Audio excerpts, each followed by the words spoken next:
So, Security Breach Ruin. Everyone seems to love it, but I don't. Let's talk about why, shall we?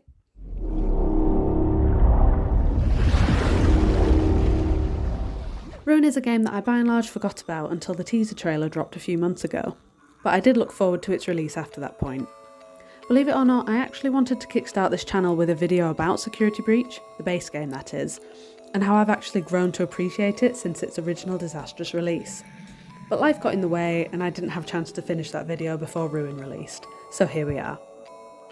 To help structure my thoughts, I'm going to touch on three main aspects of the game: the Pizzaplex, the Animatronics, and the story. Then I'll finish off with a quick fire, things that got on my nerves, and things I actually liked. Got it? Good. Let's get started.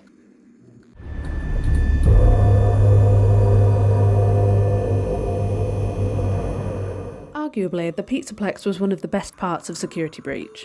It's a big, funky place full of arcades, neon lights, gift shops, even mini-golf and laser tag. It hits perfectly on the 80s nostalgia that's been popular for the past few years, in spite of the fact that a huge chunk of people who love the aesthetic aren't old enough to have lived through the 80s, including myself. It's over the top, but weirdly believable. The Pizzaplex is plausibly something that a massive corporation with lots of money would create to entice kids and their families in to make a huge profit. But the Ruin Pizzaplex just feels over the top, and not in a good way. The environment is filled with stuff. So much stuff. But not interesting stuff. It's just crap. I know the building is disused and there's graffiti everywhere, so it's highly possible that it could have been trashed by people breaking into the building. But every corner is filled with crap. When I imagine a creepy abandoned building, I picture empty, haunting-looking spaces. I imagine the footage that was shown in the gameplay trailer, or at least the sweeping shots of the environment. Steelwool took Ruin too literally and went way over the top trying to show us that the Pizzaplex has gone to pot. I think the game actually starts out really well. The atrium feels big and hollow, but it's clearly a mess, with there being literal building debris and large left behind Pizzaplex items everywhere. It feels like a dangerous place that's not as abandoned as it first seems. But as we progress through the game, the increased amount of crap starts to make the place unrecognisable. There's so much stuff, I hardly know what I'm looking at. And those are only the familiar spaces. Ruin introduces us to more areas of the Pizzaplex, which in theory should be cool, but for me makes the place start to warp and contort into a space that doesn't even feel like the same building. And I don't mean because of the augmented reality, although that doesn't help. The building just feels too expansive, and none of the areas connect very well. While I know that Ruin isn't open world in the same way that Security Breach is, and in a sense this is good because it avoids painful backtracking, but the game just seems to shunt you from set piece to set piece, and just ends up wasting the new environments. It doesn't feel like you're exploring exciting new environments and finding secret scares or useful items. It feels more like running down a linear path full of rubbish and finding the occasional pointless collectible, because none of the items that you find bar the torch, mask and Faz wrench are actually useful in the game. They're just images that sit in your collectibles inventory. And that's just the actual Pizzaplex itself. What's under the Pizzaplex is much worse.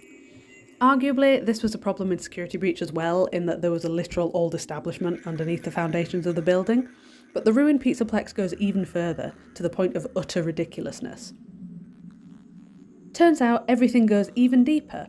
There are tunnels to a literal cave that has a literal lake in it, which leads on to even more rooms and another massive staircase down to even more rooms. How was this building even built? Did Steelwool really have to burrow down into the centre of the earth to make the Pizzaplex more interesting? I think they would have been better off making better use of the above-ground environments they added, rather than going subterranean. Also, this is a problem I had with Security Breach, but the Ruin Pizzaplex makes it even more of a glaring issue. But why is there such a mishmash of different elements from across the franchise? I know this is fun for us as fans to look around and recognise the characters and elements from previous games, but in the internal logic of this game, what would be the reason for Fazbear Entertainment to mix all of their old character versions so readily with the new ones? Like, yes, a child visiting the Pizzaplex would definitely want a plush of Circus Baby. Who murdered a child? And if Bonnie was a key part of the Glamrock cast, and exists in the Pizzaplex in his Glamrock form, why is the mascot for Bonnie Ball the original FNAF 1 Bonnie? It's just confusing. Moving on.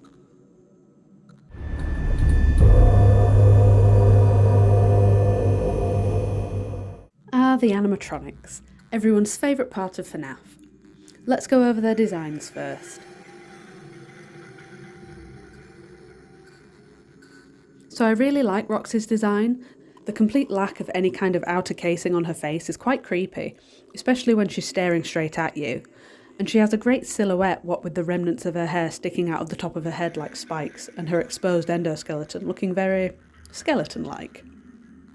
My only gripe, really, is that because so much of her endoskeleton is exposed and it's a really dull, dark metal, she can look quite flat and sometimes gets lost in the environments. Monty's design is perhaps the worst of the bunch for me, given that it's scary in theory, but really goofy in practice. Seeing his mismatching eyes, tufty hair, and gnashing teeth while he creeps across the floor like a rat, making the most over-the-top growls and roars, is just laughable. When I first heard him active in What's Left of Monty Golf, I was actually quite anxious, not knowing where he was and when he would appear. But once I saw him, it was game over for the spook factor. Sorry, Monty.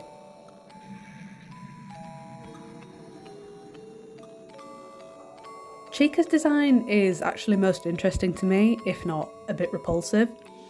The actual damage to her outer casing seems like a very natural deterioration of her shattered design in Security Breach, and the addition of this amnesia-esque gooey residue makes her look a bit alien, as if she's been taken over by an otherworldly force.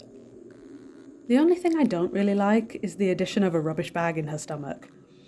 This plays into a kind of continuous problem that I have about Chica's character in the modern games, in that she's dumbed down to stupid and eats trash. There's more to her than that, or at least I'd like there to be. Freddy doesn't have a large presence in this game, but his design is really good. His lack of head and the warping of his chest plate into a chomping mouth makes him feel like a senseless monster. It is still quite cartoony, but does fit well within the game, I think. Also interesting to note that he's marked as a prototype. It's a little bit of fun intrigue as to whether he's our Freddy from Security Breach, or if it's a completely different model.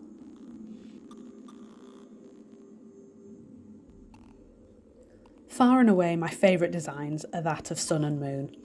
They look like mystical imps with thin, bone-like fingers, a red eye that appears bloodshot, and inner teeth that flutter like piano keys when they speak.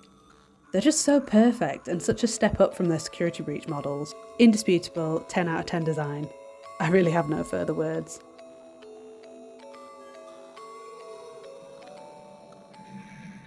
Then lastly, Glamrock Bonnie. I don't like his design. The proportions are all off. His nose is way too small for his face, and it mismatches the consistent nose size on Freddy and Roxy. Then the headband, tuft of hair, and bolero-like shoulder piece, which again isn't consistent with the shoulder pads that Freddy and Monty sport, make him look very top-heavy. And I'm not sure if this is a hot take, but I actually prefer this fan-made design to the canon design. I know that Glamrock Bonnie couldn't be the original purple because Roxy is the purple one of the Glamrock gang, and I know that blue calls back to Bonnie's toy animatronic form, which the Glamrocks resemble more than any other iteration. But I still prefer the purple and his outfit overall in the fan-made design. Basically, curses to whoever made this design. You set my expectations way too high. Designs aside, I found the animatronic encounters to be disappointing. Mainly because they seem so scripted. It's not controversial to say that the animatronic encounters in Security Breach weren't scary. Their designs were too friendly looking and their AI was too crap to be much of a threat. And yet, they were active in areas that you were in. And if they saw you, they would chase you. And if they caught you, they would kill you. But in Ruin, in spite of the scarier designs, the animatronics don't feel much more threatening than in Security Breach. Similar to what I described previously with the environment, the game starts off great with some, possibly too many, environmental jump scares that put you on edge and make you feel like you have company in this big empty building. But once you encounter the first animatronic, Chica, you realise that they don't pose a significant threat at all. In the kitchen, after falling through a vent, you're led through the room to the focal point of a cute little Chica toy pecking at one of the work surfaces. Anxious that something's about to happen, you reach the toy, and then all of a sudden Chica grabs you from behind a refrigerator and you get your first proper scare. But then she just stops, and she stands there lifeless, doesn't follow you, and doesn't even show up again until you're in an entirely different area. What about a chase sequence where you have to find a hiding spot and then once you think the coast is clear you come out and start solving puzzles in the area, but then she's actually still active and you have to complete your puzzles without being caught? But it gets worse as you progress through the game. You soon realise that the animatronics are set up to scare you in scripted sequences and cutscenes, rather than being hardwired to hunt you. The most disappointing area for me, unsurprisingly since I love Sun and Moon so much, was daycare. So you enter daycare and you hear Moon's laugh, which immediately puts you on edge. You start creeping up the soft play steps and you get a great jump scare that slices through the tension and establishes Moon as the active threat in the area. But once again, after the scripted sequence, you then go into the puzzle section and you don't get bothered by Moon at all. There is one more jump scare with Sun, but Sun is harmless, so it's not really frightening. You're just running around daycare doing the generator task while Moon is having a meltdown at the other side of the jungle gym. Even when you get right up to him ready to reboot him, he just stands there motionless, posing no threat whatsoever. After the reboot, Sun and Moon transform into Eclipse, who's presumably what the daycare attendant is supposed to be when he's working properly. And then Eclipse just picks you up and escorts you out of daycare, and that's the section over? I can't even begin to express how much that disappointed me. One of the most popular animatronics in Security Breach, the one who was arguably the scariest bar the endoskeletons, and yet Steelwall didn't do anything with him. Some other examples of scripted scares which pose no real threat include Monty coming out of a sewer pipe to jump scare you, which leads into the title screen, Chica chasing you for 5 seconds before a convenient wall falls into place, preventing her from following you, Monty hurtling towards you only to have debris fall on him 2 seconds later, which you then walk over, no problem. Roxy grabbing your arm only to let go once she realises you're not Gregory and the door closes. Monty trying his damned hardest to break through a gate but not succeeding no matter how long you stand there for. And then Monty scuttling along a walkway heading off to who knows where. Every encounter felt like a false start, and I was left wanting every time. You just see an animatronic, they wander around for a bit, paying very little attention to you. You get a cutscene, and then it's over. There's little chance to build up any tension of having an active animatronic in an area that you have to skillfully avoid, so you never really feel unsafe. It's just so predictable. The only section that somewhat succeeds in this regard are the endoskeletons outside daycare. When you first enter the area, you see the endos, and you wonder when they're going to become active, and you anxiously go through the area to get to daycare, thankful that the endos didn't come to life, but knowing that the next time you see them, they most likely will. That's good. What isn't good is when you come out of daycare, the endos wake up basically one at a time, which drastically reduces how much of a threat they are.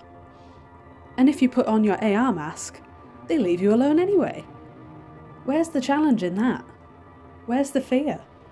Nowhere. Now I could be on the wrong track, but part of me thinks that Steelwall stuck to more scripted scares because the AI couldn't have handled being truly free roam in the ruined Pizzaplex. The animatronics struggled to chase you in big open spaces, let alone cramped small spaces with loads of debris to collide with.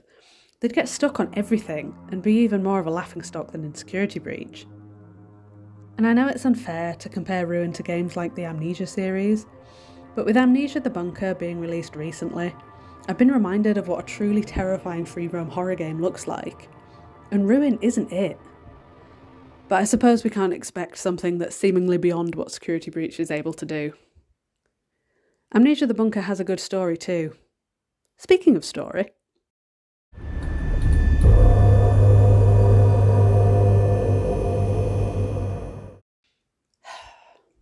FNAF has just lost the plot entirely. I thought we'd hit rock bottom with Security Breach, but I was wrong. Ruin, like Security Breach, feels very creatively bankrupt when it comes to story. I'm not even going to go over it beat by beat because A, this game is pretty plot light for the majority of its run, and B, I honestly don't care. I more just want to talk about how nonsensical the whole thing is and how fed up I am of the lore at this point. Similar to Security Breach, this game is a mishmash of old story beats slapped together to make something that will get the theorists crafting online. So we've got this new neural network, and it's called Vanny. And you use Vanny's mask to access it? Why? Because remember Vanny? It honestly feels like a bit of a kick in the teeth since Vanny's potential was completely squandered in Security Breach. The character that, for me at least, felt like a shining ray of hope to take the franchise in a new direction. And she's now just a namesake, and has been completely dropped in favour of an eminently inferior villain. So you use the Vanny network to access the AR world, and look who it is, it's Glitchtrap. And no, I didn't check whether it is in fact Glitchtrap or not, because even if it isn't, the concept is so similar to Glitchtrap that it might as well be. And at this point, isn't it always William Afton?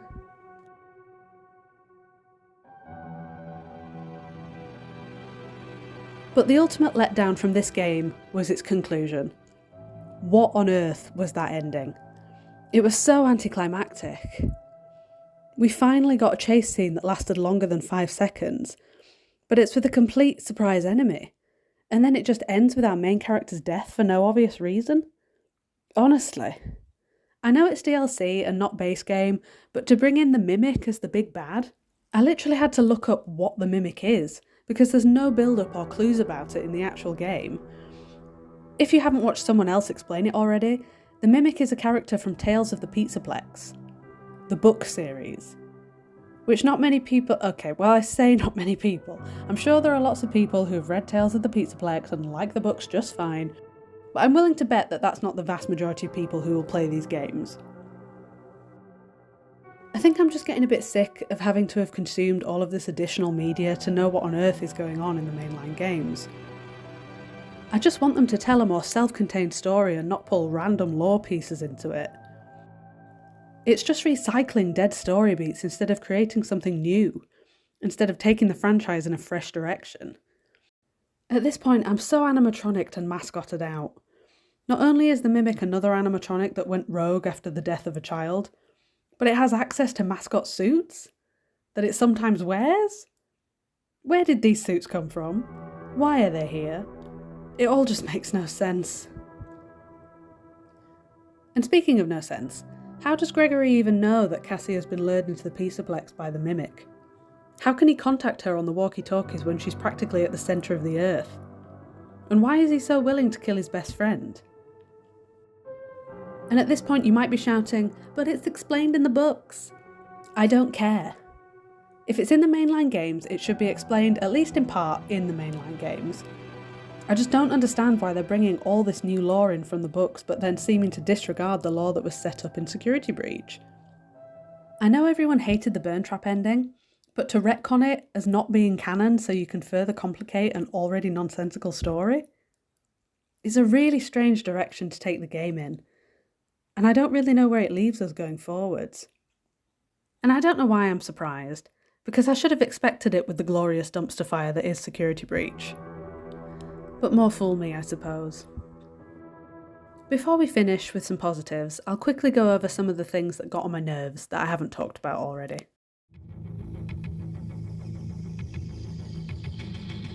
So Ruin is way less buggy than Security Breach, not that that would be a hard feat to accomplish.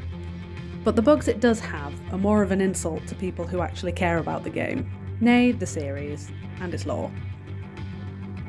The most egregious bug is the Glamrock Bonnie secret. So deactivating all of these wet floor bots will activate this section of Bonnie Ball to open so you can find Glamrock Bonnie's body. But the last wet floor bot needed to open it didn't spawn when the game first released. Are you kidding me? One of your biggest secrets? Finding Bonnie, an ultimate fan favourite who people were clamouring for in the base game, needed to be patched in days after release? You think they'd have playtested Ruin to within an inch of its life after Security Breach. How did they miss this? There are a lot of amazing things about Steelwall and about this game, but the fact that the base game is as patched as it is, and it's still a broken mess, and then there are still bugs and problems in the DLC as well. I mean, at least it's free if you already bought the base game. But honestly, I think they probably would have charged for the DLC as well had the base game not been so poorly received.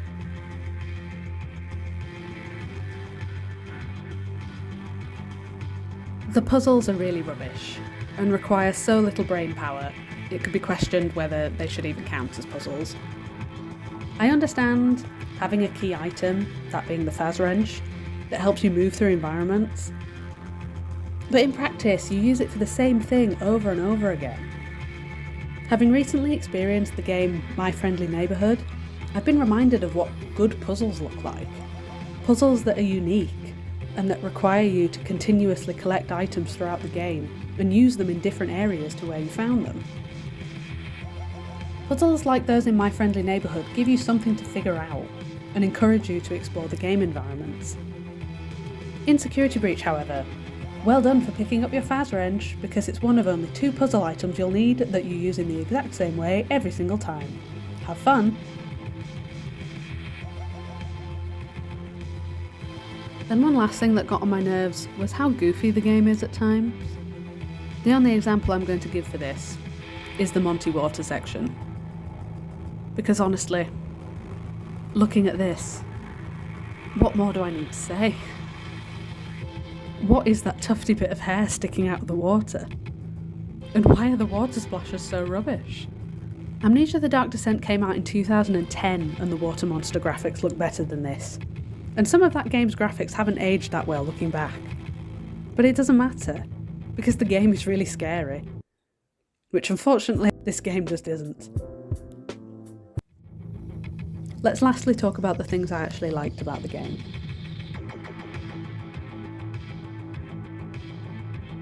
A major thing that I think everyone was thankful for was that the jump scares are better. So much better. The animation of the animatronics physically interacting with Cassie, showing how deadly each one is streets ahead of the Ultimate Custom Night-esque shaking in front of Gregory's face. Shaky jump scares work just fine in the two-dimensional space of most FNAF games, but in a free roam game, where you can physically see animatronics walking around and occupying the same space as you, you need a death animation that's more dynamic. Like, can you imagine playing Outlast and instead of having Chris Walker pick you up by your scrawny little neck and tear your body away from your head, he just shook around in front of you on the screen? Yeah. Thank you, Steelwall, for learning from your mistake with Security Breach.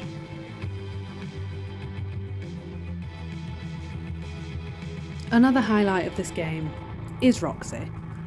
That emotional moment between Roxy and Cassie before Cassie unfortunately has to deactivate Roxy was a really lovely moment and gave a glimpse into how the animatronics would function if it was business as usual at the Pizzaplex.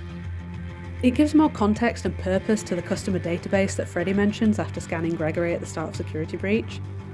Each animatronic, I imagine, has access to this database that tracks customer visits and engagement, and each may have their own bank of quote-unquote memories that they share with guests, which I think is just really wonderful.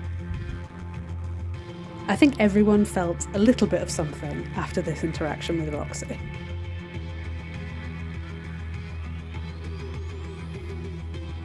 And finally, thank heavens for autosaving. This game really benefits from not having to find a stupid little save station to save your progress. It means you can focus more on the game and you don't have to live in fear that you're going to lose all of your progress if you get got by an animatronic. Not that there's too much risk of that. But this is supposed to be the positive section, so let's close this out.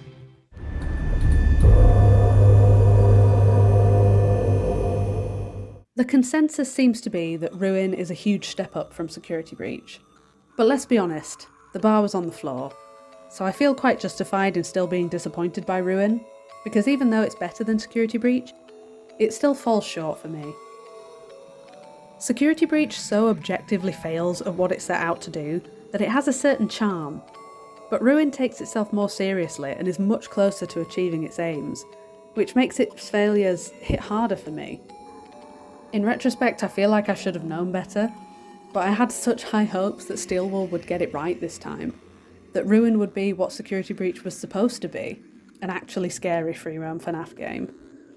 I thought we were going to go back into the Pizzaplex and it would look grimy and have broken down animatronics that were more aggressive, and everything would look and feel scarier. But it just wasn't that. You don't often feel like you're in danger. At the start of the game maybe, but after a couple of encounters with the animatronics, you soon realise that there are no scares beyond the cutscenes and the jump scares. There's no true sense of fear or dread that comes from navigating around the Pizzaplex, feeling like any corner you turn around you might be faced with an animatronic because you haven't paid proper attention to the sights and sounds of your environment. It feels like it could have been a lot more than it is. It adds more story beats and lore, dredged up from the books and other FNAF media that no one knows if it's really canon or not. Scott and Steelwool seem to pick up and drop story beats as they fancy. And that just isn't needed in a game that's already full to the rafters with rubbish. So, I just found Ruin disappointing. And I don't know if it's more so or about the same as when I first experienced Security Breach. Similar experience, I suppose. Let's Players seem to be having more fun on their initial playthroughs of Ruin than they did with Security Breach, but I don't know if that's just because they know what to expect from Security Breach now. For the moment, I feel decidedly lukewarm about Ruin. I certainly don't hate it, but I don't really love it either. It just exists. What did you think of Ruin? Was it everything you hoped for? Was it more? Or did it fall short for you, like it did for me? Let me know in the comments. Thank you for watching everyone, and I'll hopefully see you in the next one.